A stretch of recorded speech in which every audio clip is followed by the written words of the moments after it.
नमस्ते मित्रांनो, मी राहुल वायदंडे, एक फुल time trader आणि मेंटर आहे. डेली अनालिसिस व्हिडिओमध्ये परत एकदा मी तुमचं स्वागत करतोय.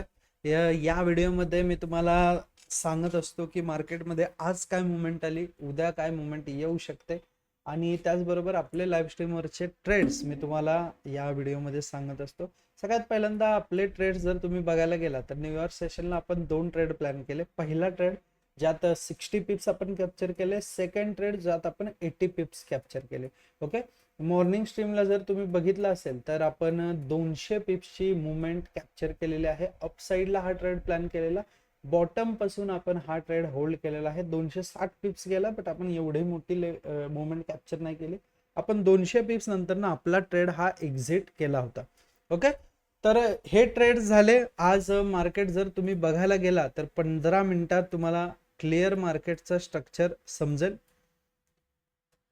थोडंसं झूम करून मी तुम्हाला सांगतो. मार्केटने बघा, आज मंडे, मार्केटने ओपनिंग दिल्यानंतर ना आज मार्केट जवळपास 800 पिप्स अपसाईडला रॅली केलेला आहे. एकाच दिवसात 800 पिप्सची मुवमेंट, आणि ती पण सोमवार. म्हणजे याचा अर्थ असा आहे की मार्केट आता येणाऱ्या काही दिवसांमध्ये थोडंसं साईडवेज जायची शक्यता आहे. त्यामुळं जेवढे कमी ट्रेड्स प्लॅन करता येतील उद्या, ओके, तेवढे कमी ट्रेड्स प्लॅन केला. मार्केटनी एक स्ट्रक्चर बनवलं जे चांगलं होतं. बघा, मार्केट इथून या बॉटम पासून वरती गेलं, त्याच्यानंतर पुल बॅक साईडवेज राहिलं, नंतर परत एका बॉटम एक लो वरून अपसाईडला मुवमेंट आली, परत एक साईडवेज मार्केट झालं, एका लो वरून परत अपसाईडला गेलं.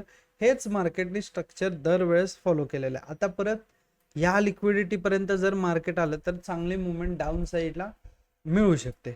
ओके, चलो आता मार्केटमध्ये उद्या उद्या काय मुवमेंट येणार आहे याचा थोडासा विचार आपण करूया. सगळ्यात पहिल्यांदा मी इथं ज्या ड्रॉइंग्स आखल्यात त्या रिमूव्ह करतो, जेणेकरून तुम्हाला थोडीशी क्लॅरिटी येईल. ओके, जर आता तुम्ही 4 आवरमध्ये बघितलं तर इथं हा एक रेजिस्टन्स होता, तो मार्केटनी आता ब्रेक केलेला आहे. प्रॉपर रेजिस्टन्स ब्रेक करून पुलबॅक घेऊन मार्केट वरती गेलेलं आहे.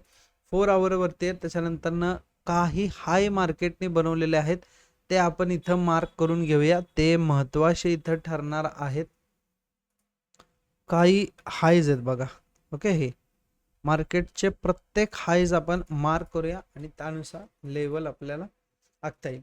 बघा, आता सगळ्यात महत्वाची जी लेवल आहे उद्याच्या मार्केटमध्ये किंवा या पूर्ण वीकमध्ये, ती लेवल ठरणार आहे ही 4630. स्विंग ट्रेड जर तुम्हाला ट्रेड प्लॅन करायचे असेल तर जेव्हा जेव्हा या लेवलवरती मार्केट येईल 3 to 2 वरती, तेव्हा तेव्हा तुम्हाला अप साईडला ट्रेड्स प्लॅन करायचे. टार्गेट तुमचा राहणार आहे 500 पिप्स आणि एस एल तुमचा जवळपास राहणार आहे 250 पिप्सचा. सो 1:2 तुम्हाला या ट्रेडमध्ये टार्गेट फाइंड आउट करायचे. स्विंग ट्रेड जर तुम्ही करणार असाल तर हे या लेवल्स तुमच्यासाठी महत्त्वाचे ठरणार आहेत. अजून तुम्हाला एखादी लेवल सांगायची म्हणली तर ओनली फॉर स्विंग ट्रेड तर 4670 ही एक लेवल तुमच्यासाठी चांगली ठरणार आहे, ज्याचं पहिलं टार्गेट तुमचं असणार आहे ते म्हणजे मगाशी मी ड्रॉ केलेलं, बट ते आता रिमूव्ह झालं. 1000 पिप्सचा टार्गेट राहणार आहे, 250 पिप्सचा तुमचा एस एल राहणार आहे. या पद्धतीने तुम्ही स्विंग ट्रेड्स प्लॅन करू शकता. जर तुम्हाला बेरीज साईडला स्विंग ट्रेड शोधायचे तर ह्या लेवलच्या गाईज खाली येऊ देत.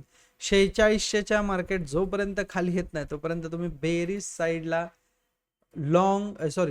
शॉर्ट ट्रेड करायला जाऊ नका अजिबात. इथून सुद्धा तुमचा 270 पिप्सचा एस एल लागतोय. टार्गेट तुमचं 730 पिप्सचं लागतंय. ओके, स्विंग ट्रेड जर तुम्ही प्लॅन करत असाल तर या लेवल्स तुम्हाला लक्षात ठेवावेच लागणार आहेत.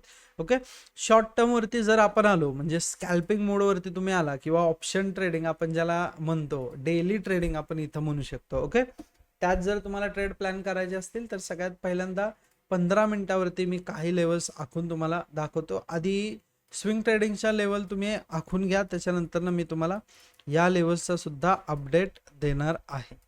ओके, चलो लेवल्स बघा, काही महत्वाच्या लेवल्स आहेत. इथून जर तुम्ही लिक्विडिटी बघितली 15 मिनिट वरती, तर या झोनच्या खाली मला एक सेलिंग दिसते, शार्प सेलिंग मला या लेवलच्या खाली दिसते.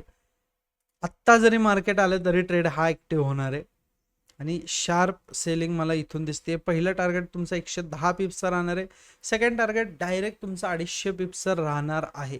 बाईंग साईडला जर तुम्हाला ट्रेड प्लॅन करायचे तर गाईज इथून सेलिंगचेच प्लॅन करा. मोस्टली आता बाईंग अवॉइड करा. 170 पासून सुद्धा तुम्ही सेलिंग साईडला पुलबॅक प्लॅन करू शकता 120 पिप्ससाठी.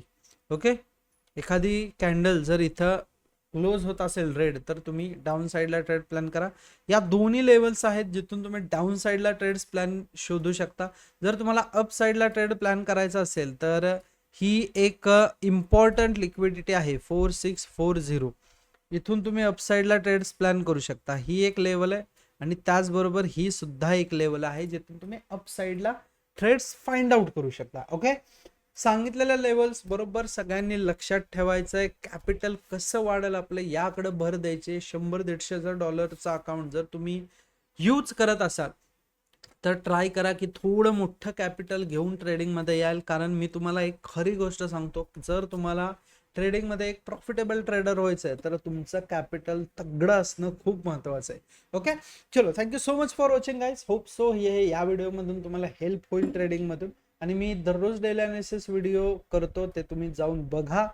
GTC मध्ये अजून अकाउंट ओपन नसेल केलं तर अकाउंट ओपन करा आणि लवकरच अजून एक चांगला ब्रोकर सोबत आपण काम चालू करणार आहे.